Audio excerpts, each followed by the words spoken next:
कोई भी सरकार अगर लंबे समय तक सरकार में रहती है तो एक एंटी इनकम्बेंसी उनके खिलाफ तैयार होती है। और क्या ममता बनर्जी के खिलाफ एंटी इनकम्बेंसी का समय आ गया है? अलग अलग चीजों पर, उस पर मुझे जानना है। लेकिन चूंकि आपने मुस्लिम वोटों का जिक्र किया है, कुछ आंकड़े हम आपको दिखाना चाहेंगे। आपने एक तरीके से सही कहा कि ये कम्युनिटी वोट आपको नहीं पड़ रहा है करके, तो अगर हम वो नंबर्स दिखा दें तो हमें समझ में आएगा कि जहां पर 15% से ज्यादा मुस्लिम आबादी वाली विधानसभा क्षेत्र है, ऐसे 174 विधानसभा क्षेत्रों का हमने जिक्र किया है। 2011, 2016 और 2021 अगर हम देखें तो भारतीय जनता पार्टी 4.37% से 34.78% तक बीजेपी वहां पर पहुंची है।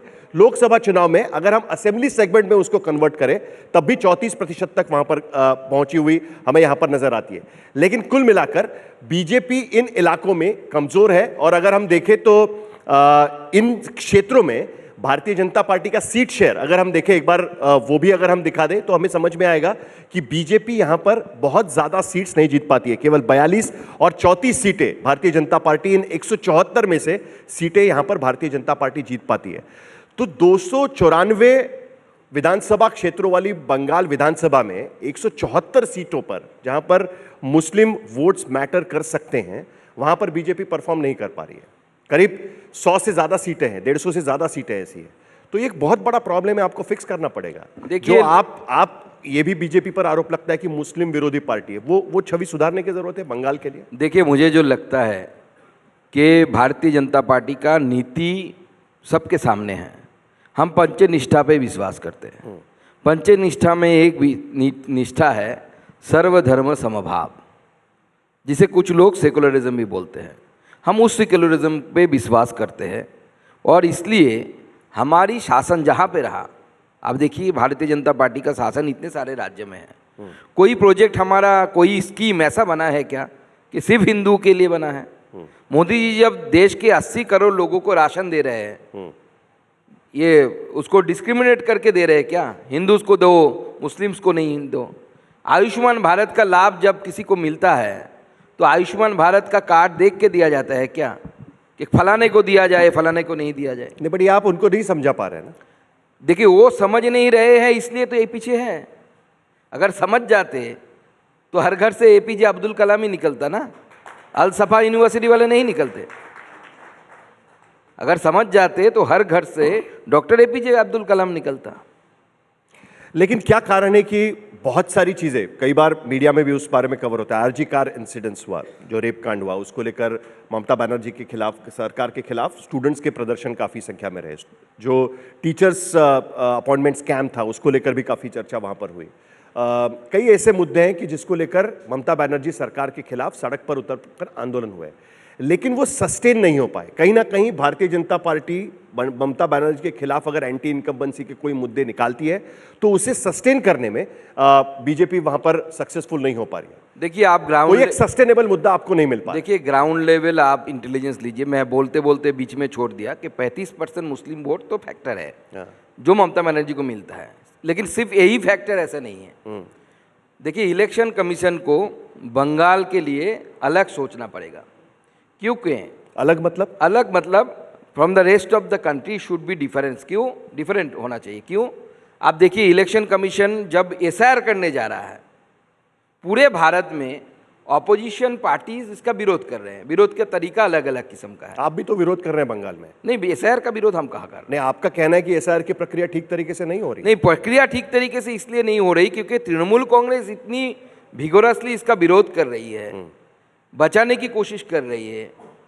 तो इलेक्शन कमीशन को सोचना पड़ रहा है कि कैसे करे। जैसे बोला कि 11 डॉक्यूमेंट्स है जो आप देंगे तो आपके एसआईआर में नाम हो। सडनली कलकत्ता कॉरपोरेशन ने बार्थ सर्टिफिकेट देना चालू कर दिया।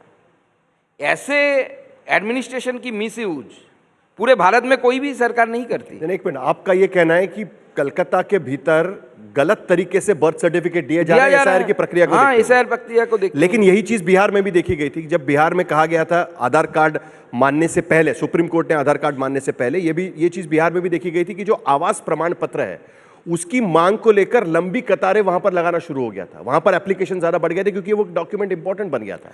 देखिए, डॉक्यूमेंट, ये चीज तो एसआईआर की वजह से हर राज्य में देखा गया। नहीं, डॉक्यूमेंट्स इंपॉर्टेंट बन गया। आप कोई प्रमाण लेके आप जा रहे हैं, अब बंगाल के प्रमुख पेपर्स, न्यूज़ प्रिंट के बारे में बात कर रहा हूँ मैं, प्रिंटेड न्यूज़ जो होते हैं उसमें आप जाएंगे, आप लेख लिख रहे हैं रिपोर्टर्स ग्राउंड लेवल से कि चिट लेकर कोई मुर्शिदाबाद से आ रहा है, ऑब्वियसली मुस्लिम्स, वो आके कलकत्ता कॉरपोरेशन में जाके वो चीट दे के अपना बर्थ सर्टिफिकेट निकाल रहे हैं।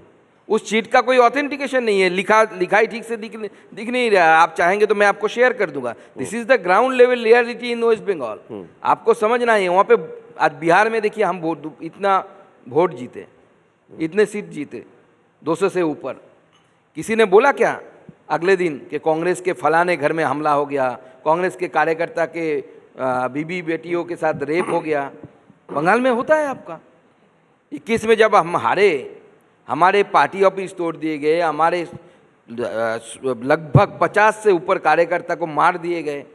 एक तो लाइव करते करते मरा, जिसका केस अभी भी चल रहा है। टीएमसी का एक एमएलए के ऊपर उसका आरोप आया है। अभिजीत सरकार जिस दिन इलेक्शन का रिजल्ट निकल रहा था, वो लाइव कर रहा था कि उसके घर के ऊपर हमला हो रहा है और उसके पहले कुत्तों को मारा गया। बेचारा समाज सेवा करता था, सोशल वर्क करता था, तो जो स्ट्रीट डॉग है उसको रखता था, खिलाता था। पहले उसके कुत्ते को मारा गया, वो भी इसमें से एक प्रेग्नेंट कुत्ता था, उसको मार दिया गया। उसके बाद अभिजीत सरकार को उनके माँ के सामने, उसके घर के सामने मार दिया गया।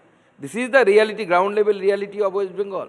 तो इलेक्शन कमीशन को अगर सच में जनादेश लाना है, आप देखिए एंटी इनकम लेफ्ट भी यहाँ पे चला। ममता बनर्जी तब कहती थी साइंटिफिक रिगिंग, साइंटिफिक रिगिंग, ऐसे वर्ड्स आपको भारत में किसी भी राज्य में नहीं मिलेगा। जहाँ पे कांग्रेस है पावर में, वहाँ पे भी नहीं मिलेगा। साइंटिफिक रिगिंग क्या होता है? साइंटिफिक रिगिंग मतलब ऐसा, ये टर्म ममता बनर्जी ने पहली बार, ये आरोप तो बीजेपी पर लगता है कि साइंटिफिक रिगिंग नहीं, ममता बनर्जी एसआईआर के जरिए। आपका आर्काइव ढूंढिए। ममता बनर्जी का, जब ममता बनर्जी ऑपोजिशन लीडर थी और सीपीएम वहाँ पे पावर में था, तब ममता बनर्जी साइंटिफिक रिगिंग का पहली बार जो टर्म, घुसपैठियों का मुद्दा वो निकाला करते थे। हाँ, घुसपैठ 2005 में उन्होंने इसी लोकसभा में चेयर के ऊपर पेपर फेंक के मारा था। पेपर फाड़ के ऐसे फेंक दिया था। आज भी पेपर फाड़ रहे हैं। इसका मतलब तब से 2005 से अभी तक ममता बनर्जी में कोई परिवर्तन नहीं आया, पेपर ही फाड़ते रह रहे हैं। तो अभी तो पश्चिम बंगाल ही फाड़ दिया, पूरा पश्चिम बंगाल को फाड़ के समाप्त कर दिया। तो चुनाव आयोग से आप क्या चाहते हैं कि क्या चुनाव आयोग अलग तरीके से करे, जो बाकी राज्यों में चल रहा है उससे अलग तरीके से? देखिए, हम चाहते जनता का जो राय है वो चुनाव आयोग ऐसी व्यवस्था करे वो ठीक से आए। आप जानते हैं अभी चुनाव आयोग ने एक डिसीजन लिया कि जो मल्टी स्टोरेड बिल्डिंग है उसमें अगर ज़्यादा वहाँ पे वोटर्स है तो वहाँ पे एक आप खोल सकते हैं, सबकी सुविधा होगी इससे। तृणमूल के जो ये है, अब मेयर है कलकत्ता के, वो भी हाकिम साहब, उन्होंने सारे लोगों से मीटिंग किया, कोई भी एप्लीकेशन नहीं डालो। क्यों? इलेक्शन के दिन उस जो मल्टी स्टोरेड बिल्डिंग है उसके बाहर टीएमसी ताला लगा के गुंडे खड़े रहेंगे, क्योंकि उनको बाहर निकलना है। बाहर निकलेंगे वोट देने के लिए, तो उनके ऊपर हमला होगा। 2021 के बाद हुआ, मल्टी स्टोरेड बिल्डिंग के कैंपस के अंदर बाइक लेके लोग घुस गए। तो किसकी ड्यूटी है? अब लगभग 200 कार्यकर्ता हम खोए हैं 2014 से लेकर। कौन रिस्पॉन्सिबल है? किसी को रिस्पॉन्सिबिलिटी तो लेनी पड़ेगी इतनी मौतों की।